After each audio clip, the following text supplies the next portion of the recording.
আজকে তোমাদের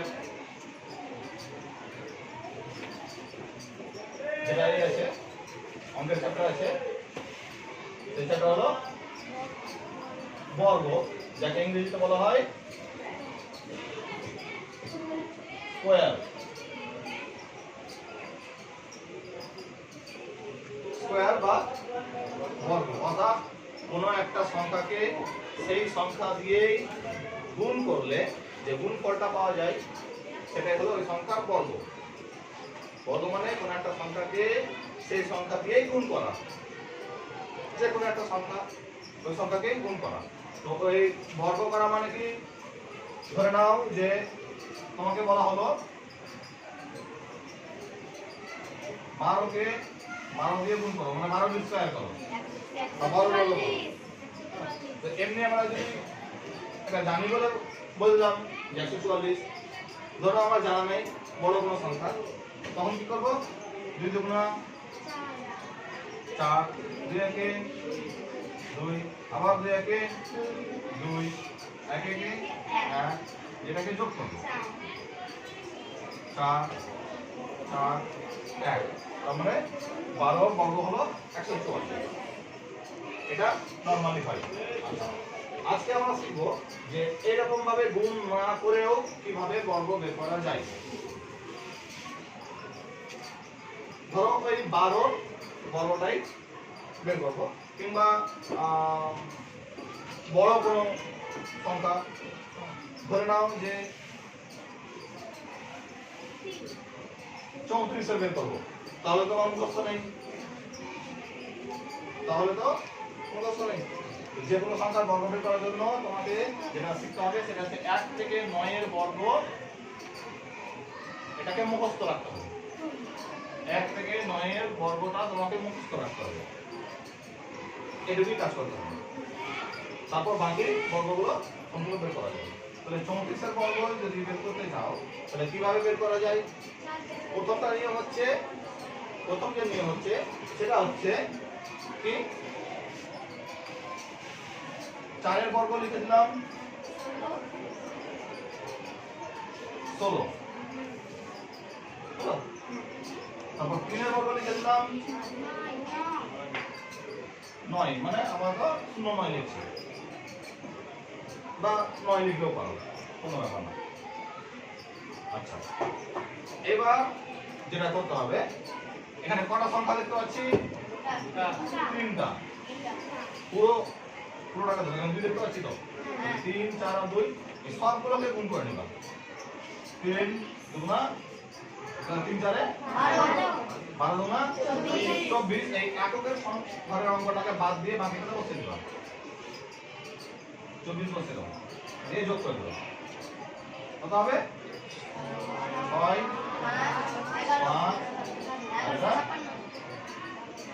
11, অর্থাৎ 1156। এই একটা নিয়ম বর্গ বের করার। কি বললাম? একক ঘরে যে অঙ্ক আছে সেটার বর্গ, দশকের ঘরে যে অঙ্ক আছে সেটার বর্গ, পাশাপাশি বসে দিলাম। দশকের ঘরে বর্গ, এককের ঘরে বর্গ। তারপর যতগুলো অঙ্ক আমরা দেখতে পাচ্ছি সবগুলো গুণ, 3 দেখতে পাচ্ছি, 4 দেখতে পাচ্ছি এবং 2 দেখতে পাচ্ছি। তাহলে 3 4 12, 12 দুগুণা 24, 24 এখানে বসে দিলাম। তখন একই করে ঘরের অঙ্কটা ছেড়ে এটা বাদ দিয়ে, মানে ডান দিক থেকে একটা বাদ দিয়ে 24 বসে দিলাম, গুণ করে দিলাম, যোগ করে দিলাম, এটা হলো 1156। তাহলে 34 এর স্কয়ার হচ্ছে 1156। আচ্ছা, এটা হলো প্রথম নিয়ম।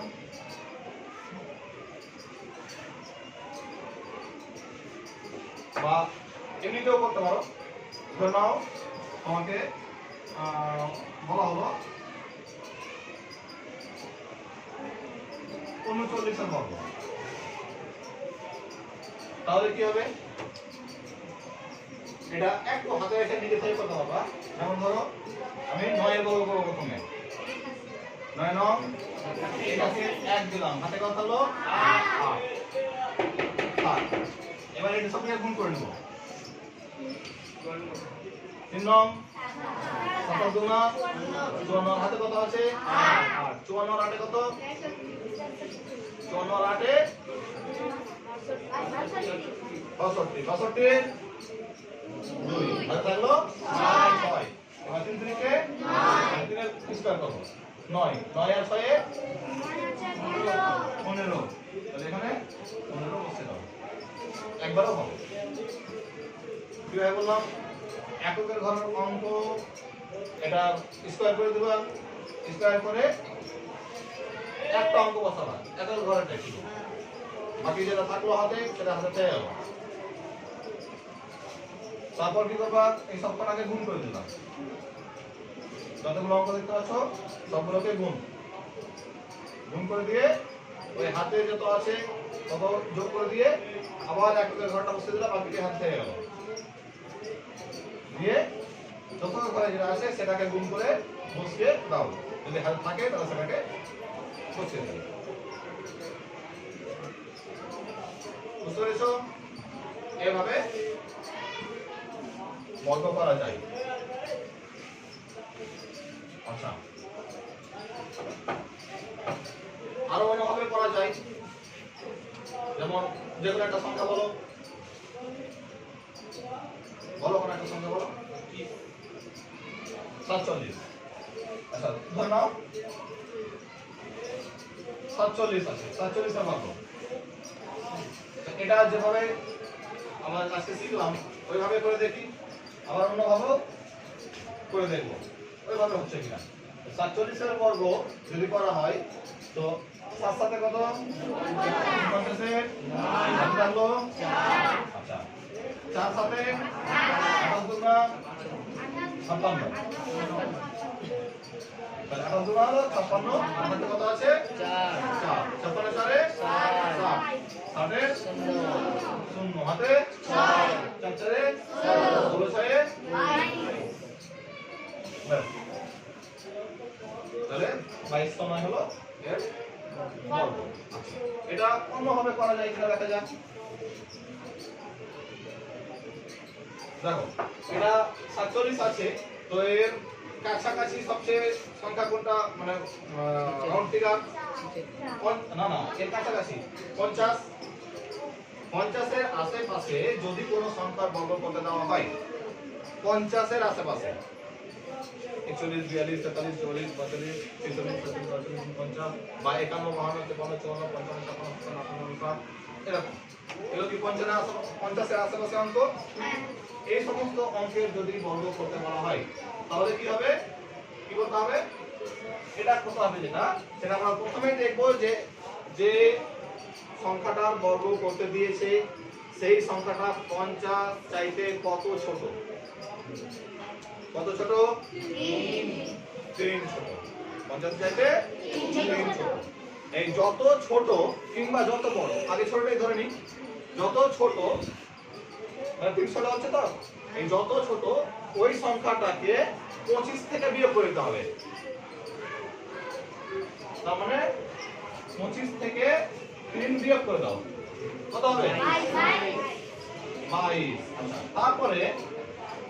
তারপরে যেটা করতে হবে কত বিয়োগ করলা 3 ওই 3 এর বর্গ কত 9 তার মানে এখানে 9 বসে দাও হয়ে গেল বুঝতে পারোনি প্রথমে দেখো যে যে সংখ্যাটা দেওয়া হয়েছে এটা 50 এর আশেপাশে কি যদি 50 এর আশেপাশে হয় তাহলে 50 থেকে ছোট না 50 থেকে বড় ছোট ধরে নিলাম 50 থেকে ছোট 50 থেকে ছোট সংখ্যার বর্গ করতে হলে দেখে নিব যে 50 থেকে কতটা ছোট এখানে দেখলাম যে 50 থেকে 3 ছোট তাই তো এই 3টাকে 3 যে ছোট এই 3টাকে কি করব 25 থেকে বিয়োগ করব সবগুলোকে 25 থেকে কোনো অসুবিধা না 25 থেকে একমাত্র বিয়োগ করব কারণ 25 ধরে নাও এর প্রোটেক্টর বা রক্ষাকারী এটা থেকে বিয়োগ করতে দেবে না বা 50 থেকে বিয়োগ করতে দেবে না তার আগে 25 চলে আসবে মানে যা করতে হবে 25 এর উপর করতে হবে 50 এর আশেপাশে থাকলে তাহলে 25 থেকে যদি 3 বিয়োগ করা হয় কারণ 3 কম আসে 50 হতে 50 থেকে 3 কম আছে, ওই জন্য 25 থেকে 3 বিয়োগ করে দাও। কত হলো? 22। তারপরে কত বিয়োগ করতে হলো, মানে কত কম আছে? 3। ওই 3 এর বর্গ করে বসে দাও। বুঝতে পেরেছো? আচ্ছা, এটা ধরো নাও 47 না হয়ে যদি হয়ে যায় 42, তাহলে কত ছোট? 8। 8 8 কত? 64 বসে দাও। এবারে 8 যে ছোট, তাহলে 25 থেকে 8 কে বিয়োগ করে দাও। কত? 25 থেকে 8 বিয়োগ করলে 17। 17 বসে দাও। হলো? যত কম আছে তত বর্গ, এবং যতটা কম ওটা 25 থেকে বিয়োগ, ব্যাস, আর কিছু কাজ নেই। ধরে নাও এটা 42 না হয়ে আছে 46, তাহলে কি 6 6 36 বসে দাও। এবার কত কম? 50 থেকে 4 কম, তো 25 থেকে 4 বিয়োগ করে দাও। এটাই বুঝা গেল? আচ্ছা, এবার যদি হয় 50 এর আশেপাশে 50 এর উপরে, তখন কি হবে? ধরে নাও 50 এর উপরে আছে, তুমি একটা সংখ্যা বলো। 55। আচ্ছা, ধরে নাও 55। তাহলে ওটা বিয়োগের বদলে শুধু যোগ করে দিও, আর কোনো কিছু নেই। 5 এর স্কয়ার কত? 25। 50 থেকে কত বড়? 5, তাই তো? ওই জন্য 5 এর স্কয়ার করলাম। 50 থেকে 5 বড়, তো এবার 25 এর সঙ্গে 5 যোগ করে দাও।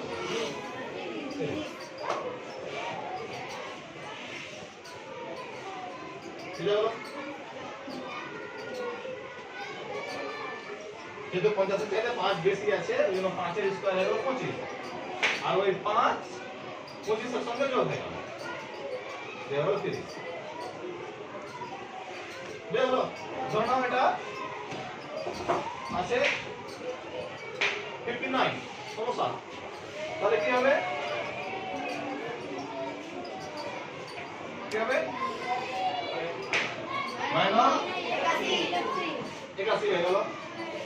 আর 25 এর থেকে 25 এর সঙ্গে 9 যোগ করতে হবে, যেহেতু 9 বেশি, 34। বুঝতে পেরেছো? ক্লিয়ার? আচ্ছা, এবার এমন একটা সংখ্যা বলো যেটা 100 এর কাছাকাছি, 100 থেকে কিছুটা কম, 100 এর কাছাকাছি। 97, ঠিক আছে, ধরে নাও 97 আছে, 97 এর স্কয়ার, তখন কি হবে? 97 যদি স্কয়ার হয়, তো এটা 50 এর তো না, 100 এর কাছাকাছি। 100 এর কাছাকাছি কোন একটা সংখ্যা যদি স্কয়ার বের করতে হয়, তাহলে সেটা নিয়ম হচ্ছে 100 থেকে কতটা কম সেটা দেখবে। 100 থেকে কতটা কম? 3 কম। এই 3টা এই সংখ্যাটা থেকে বিয়োগ হয়ে যাবে। 100 থেকে কত কম? 3, তো 3 এই সংখ্যা থেকে বিয়োগ হবে। 97 বিয়োগ করে কত? 94 বসে দেব। হলো? এবার কতটা কম? 3। 3 এর স্কয়ার কত? 9। এমনি নয় মশলা হবে না, 0 নয় বলতে হবে, কোনো ডিজিটে নিতে হবে, 2 অঙ্ক নিতে হবে, তাহলে এটা হবে কত? 50 থেকে কি করলাম? 25 থেকে যোগ বা বিয়োগ, আর 100 কাছাকাছি হলে কি হবে? ওই সংখ্যাটা থেকে বিয়োগ। কত বিয়োগ? 100 পূর্ণ হতে যত লাগবে, অর্থাৎ 100 থেকে যতটা কম। বুঝা গেল? আচ্ছা, ধরা যাক আছে 93,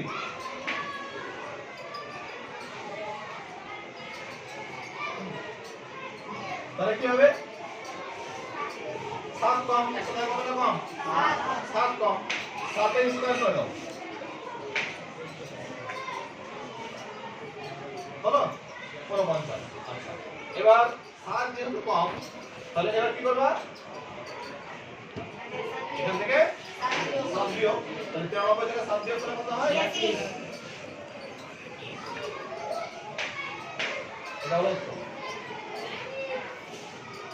বুঝে গেল? এটা 100 এর কাছাকাছি, 50 এর কাছাকাছি হয়ে গেল, ওটা একটা নিয়ম। 100 এর কাছাকাছি হলো, এটা একটা নিয়ম। আর যে কোনো সংখ্যা যেটা নিয়ম বললাম সেটা তো একটা আছে, এককে বলে অঙ্কটাকে স্কয়ার করব, তারপর সবগুলোকে গুণ করব। মানে যে অঙ্কটা আছে, দুই অঙ্কের সংখ্যাটা আছে, ওই অঙ্কগুলোকে গুণ করে আবার ওটা 2 দিয়ে 2 স্কয়ার 2 আছে, ওটা গুণ করে বসে দেবো। হাতে যত টাকা নিয়ে নিয়ে 10 টাকা ঘরে অঙ্ক যেটা আছে সেটাকে গুণ করে স্কয়ার করে বসে দেবো। এটা হলো রাশির নিয়ম। 50 এর ঘরে আশেপাশে এটা একটা নিয়ম হলো, দুটো 100 ঘরে আশেপাশে এটা একটা নিয়ম হলো, তিনটা। আচ্ছা, এবার ধরে নাও যে কোন একটা অঙ্কে লাস্ট ডিজিট এককের ঘরের অঙ্ক 5 আছে, এরকম একটা সংখ্যা বলো। 45 হচ্ছে 45 এর স্কয়ার। তাহলে এটা 50 এর কাছাকাছি হিসাবে ওই সূত্র করতে পারবো, তাই তো? আর কি হয়, এমনিতেও করতে পারবো। 4 স্কয়ার 5 স্কয়ার 25 এর 5, তারপর হচ্ছে 20 20 দুগুণা 40 40 আর 2 42, তারপর 2 4 4 16 16 আর 4 20, ওটাও হবে। এটা প্রথম প্রমাণ বললাম, প্রথম যেটা করলাম সেভাবে হবে। 50 এর আশেপাশে আছে এভাবে হবে। চলো এবার 3 নম্বর আরেকটা সূত্র দেখি, কোন নম্বর ভাবে হয় কিনা। যে সমস্ত সংখ্যা লাস্ট ডিজিট এককের ঘরের অঙ্ক 5 থাকে সেগুলোর বর্গ করা খুব সহজ। কিভাবে? যদি 5 থাকে তাহলে 25 বসিয়ে দেবো একবারে, হলো 25 বসিয়ে দিয়ে তারপর কি করবা, আর কি করতে হবে না, এই 4 যে আছে এই 4 এর উপরের ঘরের অঙ্কটা কত, 4 এর পরে 5, এই 5টা দিয়ে 4কে গুণ করব, তারপরে 20, তাহলে 2025 হলো এর বর্গ। অন্যভাবে হবে এটা, কিভাবে বলেছিলাম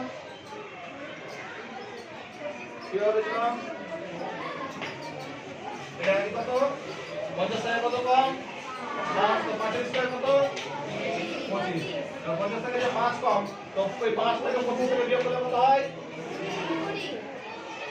20। আরো অন্যভাবে হয়, 5 5 25 এর 5 হাতে 2, তারপর 20 20 না 40 40 আর দিয়ে 42 আর 2 হাতে 4 4 4 16 16 আর 4 20। এবার হচ্ছে আর যেটা বললাম এটা হচ্ছে 25, এবার 4 এর পরে সংখ্যা হচ্ছে 5, ওটা 5 এর করে এবার বলো। আচ্ছা, এবার শেষে 5 আছে, কিভাবে করলাম, ধরে নাও এবার তোমাকে বলা হলো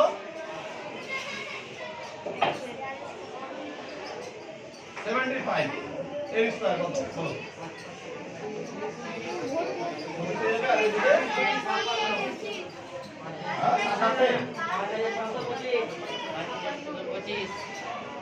তোমাদের 5625, এই তো দিয়ে গেল, বুঝতে পেরেছ? আচ্ছা,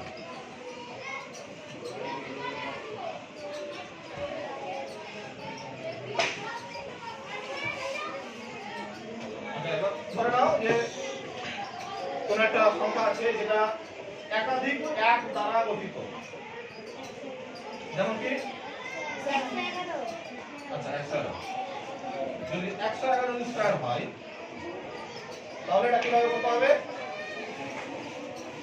জানি না, এটা নিয়মটা একটু আলাদা কিন্তু খুব সহজ। দেখো যে কটা এক আছে, 3টা এক আছে, তাহলে 3 বসিয়ে দেব, হলো 3টা এক আছে তো 3 বসিয়ে দিলাম। এবার কি করব, এই দিক থেকে উল্টো গুণে 1 পর্যন্ত যাব, এই দিক থেকে উল্টো গুণে 1 পর্যন্ত যাব, মানে 3 এর নিচে কি হয়, তার নিচে কি হয়, 3 এর নিচে কি হয়, তার নিচে কি হয়, এটা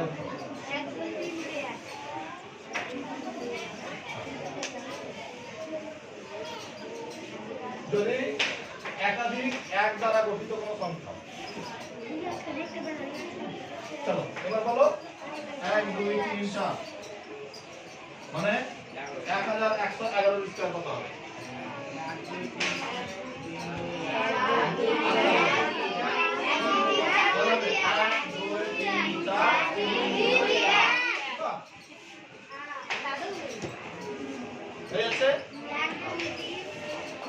আজকের মতো তোমাদের স্কয়ারের অঙ্ক এখানেই সমাপ্ত।